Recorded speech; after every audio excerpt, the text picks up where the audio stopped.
Hello बच्चों। आज हम एक महत्वपूर्ण टॉपिक पर चर्चा करने जा रहे हैं। वो है क्वेश्चन आंसर। किसी भी सब्जेक्ट का हम क्वेश्चन का आंसर देते हैं तो कुछ एक महत्वपूर्ण नियम होते हैं जिनके बारे में आज हम चर्चा करने जा रहे हैं। सबसे पहले इंग्लिश भाषा के अंदर देखिए कि अंग्रेजी भाषा में किसी भी प्रश्न का उत्तर देना अधिक कठिन कार्य नहीं है। नियमों के अध्ययन से इस टॉपिक को सरलता से किया जा सकता है। विद्यार्थियों को वे नियम आने चाहिए जो प्रश्न उत्तर बनाने के लिए आवश्यक समझे जाते हैं। विद्यार्थियों, यदि आपको ये नियम याद हैं तो आप अच्छे ढंग से इन प्रश्नों के उत्तर दे सकते हैं, चाहे वह किसी भी लैंग्वेज में हो, किसी भी भाषा में हो। जैसे कि चाहे एसएसटी के क्वेश्चन हो, चाहे साइंस के क्वेश्चन हो, रूल तो रूल ही होते हैं भाई। विद्यार्थियों की सुविधा के लिए हम यहाँ पर कुछ जो नियम है उनके बारे में हम चर्चा करने जा रहे हैं, ताकि रूल याद हो गए तो आपको किसी प्रकार की कोई दिक्कत नहीं आएगी। चाहे वो बाहर से कोई कॉम्प्रिहेंशन आ रहा है, चाहे पैसेज है, चाहे किताब वाले जो बुक है, टेक्स्ट बुक का जो पैसेज है उसके उत्तर दिए जाते हैं, या छोटे प्रश्न है, सबके रूल एक ही होते हैं। अब यहाँ पर देखिए, अब ये यहाँ पर एक चीज का ध्यान रखना है कि किसी भी जो प्रश्न है, जैसे कि यहाँ पर प्रश्न आगा, किसी भी प्रश्न का हम उत्तर देते हैं। यदि वो क्वेश्चन प्रेजेंट में है तो आपको प्रेजेंट में उत्तर देना है। यदि पास्ट में प्रश्न है तो उत्तर भी पास्ट में देना है। ये बात ध्यान रखनी आपको बहुत ही जरूरी है। अब यहाँ पर देखिए, जैसे उदाहरण के तौर पर देखिए, वेयर आर यू गोइंग, आप कहाँ जा रहे हैं। अब वेयर किसके लिए आता है? प्लेस के लिए, स्थान के लिए आ रहा है। तो यहाँ पर एक चीज का ध्यान रखना है कि यहाँ पर यू, तुम कहाँ जा रहे हो, मैं वहां जा रहा हूँ। तो यहाँ पर ये सेकंड पर्सन या फर्स्ट पर्सन आ गया, आई। अब यहाँ पर देखिए, इसके यू के साथ तो आर लगेगा, तो आई के साथ क्या लगे? एम लगेगा। I am going to school. यहाँ पर देखिए, उसके बाद में देखिए सेकंड रूल के अंदर, देखिए सेकंड रूल के अंदर एक चीज का ध्यान रखना है आपको कि यहाँ पर यदि क्वेश्चन के अंदर डू आता है तो आपको उत्तर में वर्ब की पहली फॉर्म लगानी है। यदि डज आता है क्वेश्चन में तो उत्तर में आपको वर्ब की पहली फॉर्म के साथ एसीएस लगाना है, क्योंकि डज लगता है सिंगुलर के लिए, और सिंगुलर के लिए वर्ब की पहली फॉर्म के साथ एसीएस का प्रयोग हम करते हैं। ये चीज का ध्यान रखना बहुत जरूरी है। जैसे उदाहरण के तौर पर वेयर आगा, वेयर डज ही लिव, वह कहाँ रहता है। तो यहाँ पर हम सब्जेक्ट बना दिया, ही आ गया। फिर डज आ रहा है, डज आ रहा है तो वही नियम काम कर रहा है। यहाँ ऊपर वाला डज आ रहा है, उत्तर में वर्ब की पहली फॉर्म के साथ एसीएस का प्रयोग करते हैं, तो लीव के साथ हमने लीव्स कर दिया। इन दिल्ली, स्थान के बारे में चर्चा की हमने, उसका आंसर लिख दिया। क्या हमें ज्यादा दिक्कत थोड़ी आई? सब्जेक्ट का सब्जेक्ट बना दिया, डज को हटाकर लीव्स कर दिया, और जहां प्लेस पूछा गया है जो वहां पर हमने इन दिल्ली कर दिया। आगे देखिए, अब हम अब देखिए आगे, यदि आपका पर्सन कहीं पर भी पर्सन यदि डिड में हो, पास्ट टेंस में हो, तो उत्तर भी वर्ब की सेकंड फॉर्म मतलब पास्ट में दिया जाता है। जैसे उदाहरण से स्पष्ट है कि where did he go, question mark. तो यहाँ पर वो स्थान के बारे में पूछा गया, सबसे पहले हमने ही कर दिया। फिर डिड को हटाकर, जैसे यहाँ पर डिड को हटाकर हमने वर्ब की सेकंड फॉर्म करनी है, तो डिड को हटा दिया हमने, और यहाँ पर पास्ट में तो इसको भी पास्ट में रखेंगे, तो यहाँ पर ही कर दिया, और यहाँ पर गो की सेकंड फॉर्म हमने वेंट कर दी, to Delhi, he went to Delhi. अगला रूल देखिए, अगला रूल के अंदर हम देखने जा रहे हैं, ये देखना है आपको फोर रूल के अंदर कि हेल्पिंग वर्ब का ध्यान रखना है कि यदि हेल्पिंग वर्ब जैसे कि आ जाते, उदाहरण के तौर पर जैसे कि कोई यहाँ पर आ गए, यहाँ पर is am are, was were, has ever, कोई भी आन लगा दी, हेल्पिंग वर्ब आ गई। तो यदि जैसे कि हेल्पिंग वर्ब से कोई भी स्टार्ट हो जाए तो उसी से आपको स्टार्ट करना है। जैसे यहाँ पर आ गया, एक उदाहरण से स्पष्ट देखिए, वेयर आर यू गोइंग, तो हमने क्या कर दिया, यू का हमने, तुम कहाँ जा रहे हो, मैं वहां जा रहा हूँ, तो यहाँ पर सेकंड पर्सन, यहाँ पर फर्स्ट पर्सन कर दिया, तो आई के साथ एम लगेगा, I am going to Delhi. Place के लिए आगा वो दिल्ली आगा, इज एम आर और आईएनजी आ रहा है तो इज एमआर के साथ आईएनजी ही लगाएंगे। अगला देखिए, वो उन 5 रूल जो है, 5वां जो नियम है उसके बारे में हम चर्चा करने जा रहे हैं। क्वेश्चन के अंदर देखिए, क्वेश्चन यदि जैसे सेकंड पर्सन में हो, जैसे कि अभी ऊपर बताया था यू का आ रहा था, तो आंसर उसको फर्स्ट पर्सन में देना है। जैसे कि उदाहरण से स्पष्ट है, उदाहरण से मैं आपको बताने जा रहा हूँ। तो यहाँ पर जैसे कि उदाहरण के तौर पर व्हाट आर यू डूइंग। अब यहाँ पर देखिए पर्सन क्या आ गया कि व्हाट आर यू डूइंग, तो डूइंग के लिए आ गया यहाँ पर देखिए तो यू आ रहा है ना, यू के लिए हमें क्या कर देंगे, यू के लिए हम कर देंगे ये सेकंड पर्सन आ गया, और यहाँ पर हमने फर्स्ट पर्सन कर दिया आई एम डूइंग नथिंग, मैं कुछ नहीं कर रहा था। तो यहाँ पर देखिए जो यू आ रहा है, यू जो ऊपर है यू है, ये सेकंड पर्सन है, उत्तर में हमने क्या कर दिया फर्स्ट पर्सन कर दिया, बस इसका ध्यान रखना है। आगे देखिए, अगला देखिए, यदि क्वेश्चन आ रहा है फर्स्ट पर्सन में आ रहा है तो भी आपको उत्तर है वो सेकंड पर्सन में देना है। जैसे कि वेयर एम आई, मैं कहाँ हूँ, मैं कहाँ हूँ, तो आई आ रहा है, आई क्या है फर्स्ट पर्सन है, उत्तर क्या देना है सेकंड पर्सन में देना है।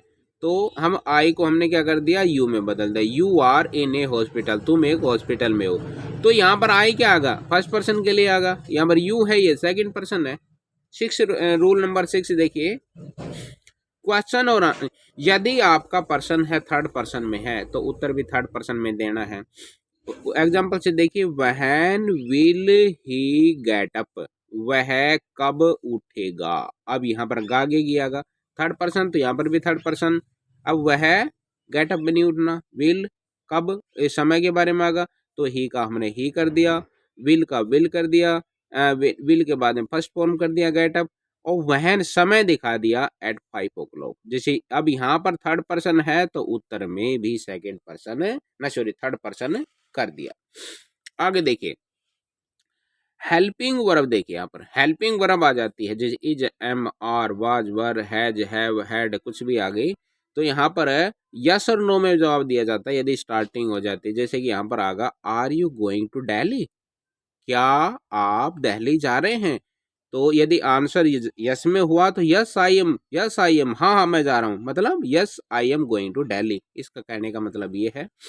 यदि नहीं जा रहा है तो नो कर दीजिए, no I am not short में होगा, मतलब कहने का मतलब है no I am not going to Delhi, ये डिटेल में। तो ये इस प्रकार से आपको इन चीज़ों को ध्यान रखना है रूल के मुताबिक। अब यहाँ पर देखिए नेक्स्ट रूल देखिए, हु आ जाए, हु आता है हमेशा व्यक्ति के लिए। जैसे यहाँ पर आगा हु डिस्कवर्ड अमेरिका, तो अमेरिका की खोज किसी आदमी ने तो करी होगी, पर्सन ने तो करी होगी, तो कोलंबस डिस्कवर, हु की जगह हमने कोलंबस कर दिया, डिस्कवर्ड अमेरिका पास्ट टेंस तो पास्ट टेंस, तो यहाँ पर हु आगा, तो यहाँ पर हमने सिर्फ नाम लिखा है, व्यक्ति का नाम लिखा है। आगे देखिए, वट आता किसी चीज के लिए, तो यहाँ पर क्या आ जाएगा वट डिड राम डू। अब राम है वो क्या करता है, राम, अब डिड आ रहा है सेकेंड फॉर्म लगाएंगे हम, इसको हटा के सेकेंड फॉर्म लगाएंगे, राइट यहाँ पर सेकेंड फॉर्म नहीं है तो हम बनाएंगे राम रॉट आ लेटर, तो यहाँ पर राम ने एक पत्र लिखा, राम ने क्या लिखा, राम ने क्या किया, राम ने एक पत्र लिखा। अब आगे देखिए, इससे आगे देखिए नेक्स्ट रूल, यहाँ पर वाई क्या देखिए, वाई आता है रीजन के लिए, कोई कारण होता है उसके लिए आता है। अब why was Ram sent to jail, अब कारण पूछा गया है, वाई को हटाकर हमें रीजन करने के लिए हम या तो बिकॉज लगाएंगे या फिर एज का प्रयोग करेंगे। तो यहाँ पर राम का हमने सब्जेक्ट में राम ले लिया, वॉज का वॉज कर दिया, जिस टेंस में उसी में लिख दिया, Ram was sent to jail, jail भेज दिया, कहाँ भेज दिया जेल। अब यहाँ से लेकर यहाँ तक तो हमने पर्सन की हेल्प ली है ना, हमने कुछ लगाया थोड़ी है पर्सन में। अब उत्तर यहाँ से आएगा बिकॉज से, वही आ जाता है, उसको हटाकर हम बिकॉज का प्रयोग करते हैं। और because he stole a car, क्योंकि उसने कार चुरा ली थी, तो यहाँ पर इसलिए वहां पर उसको गिरफ्तार किया गया है और उसको जेल के अंदर भेजा, तो रीजन दिखा दिया ना। वहन देखिए, वहन आता टाइम के लिए। वहन डिड इंडिया बिकेम फ्री, जैसे कि भारत है कब स्वतंत्र हुआ। डिड आ रहा है, पास्ट की बात है। एक सब्जेक्ट बनाइए, हम ये सब्जेक्ट बना दिया इंडिया। अब डिड को हटा दिया हमने और बिकेम की सेकंड फॉर्म बिकेम कर दी। वर्ब की सेकंड फॉर्म आ गई, इंडिया बिकेम फ्री इन 1947, ये आ गया। इसे आगे देखिए, वेयर, वेयर आता प्लेस के लिए। यहाँ पर क्वेश्चन जैसे यहाँ पर आ रहा है कि where did he go for a walk, तो यहाँ पर वह सैर के लिए मतलब कहाँ जाता है, तो यहाँ पर आगा ही का हमने ही कर दिया, डिड को हटा दिया हमने और गो की सेकंड फॉर्म वेंट कर दी, he went for a walk. अब यहाँ पर इतना परसेंट तो हमने यहाँ से एक क्वेश्चन के लिए हेल्प ले ली, और प्लेस है, वेयर आ रही है, प्लेस है, प्लेस आगे लिख देंगे, आउटसाइड द सिटी, शहर से बाहर वो कहाँ जा रहे हैं, शहर के लिए जा रहे हैं। इसे आगे देखिए, विच, विच आता है कोई चीज आ जाए, कोई जानवर आ जाए, जैसे विच इज द किसी के बारे में आगा, which is the largest animal of the world, या कोई भी किसी भी सेंटेंस बना सकते हैं, कोई चीज आ गया, या क्लास के बारे में पूछ लिया, विच में नहीं होता कौन सा। अब यहाँ पर देखिए, विच ऑफ दीज चेयर, ये जो कुर्सियां है ना, दी जाता प्लूरल के लिए ऐसे लग रहा है, ये कुर्सियों में से कौन सी कुर्सी है वह कॉस्टली है, ये दिखाई गई यहाँ पर। तो the chair made of the teak, ये टीक की जो बनी हुई जो चेयर है, टीक वुड है उसकी चेयर जो टीक लकड़ी है उस प्रकार की जो मतलब बनी हुई जो चेयर है ना वो कॉस्टली है। इस प्रकार से आगे देखिए, इसमें अगला अगला आएगा यहाँ पर हुज आगा, ये भी पर्सन के लिए आता है, व्यक्ति के लिए। हुज सन, हुज सन किसका लड़का, राम का लड़का, श्याम का लड़का, या किसी, यहाँ पर पूछा गया किसी के साथ, whose son has won the first prize, किसके लड़के ने पहली इनाम जीती, तो राम संज, राम संज, श्याम संज, कुछ भी नाम हो सकता है, उसके लड़के ने हैज का हैज कर दिया, one has won the first prize, पहली इनाम जीती। तो यहाँ पर पूछा गया कि इसके लड़के ने, वो उसको जवाब दे दिया हम। अब आगे देखिए, हाउ आता है मैनर और मेथड के लिए, जैसे how to solve the sum, how do you do, इस प्रकार के प्रश्न आते हैं। इस प्रकार से, how did Raman cross the river, Raman ने नदी कैसे पार की, हाउ मीन्स कैसे, उसका तरीका क्या है, उसका उसका विधि क्या है, ही क्रॉस्ड, यहाँ पर रमन के लिए हमने ही कर दिया, क्रॉस, क्रॉस का हमने डिड आ रहा है, इसको डिड को हटाकर हमने क्रॉस के साथ क्रॉस्ड कर दिया, द रिवर, इतना तो हमने पर्सन की हेल्प ले ली। कैसे, इन बोट, एक नौका से उसने नदी को पार किया।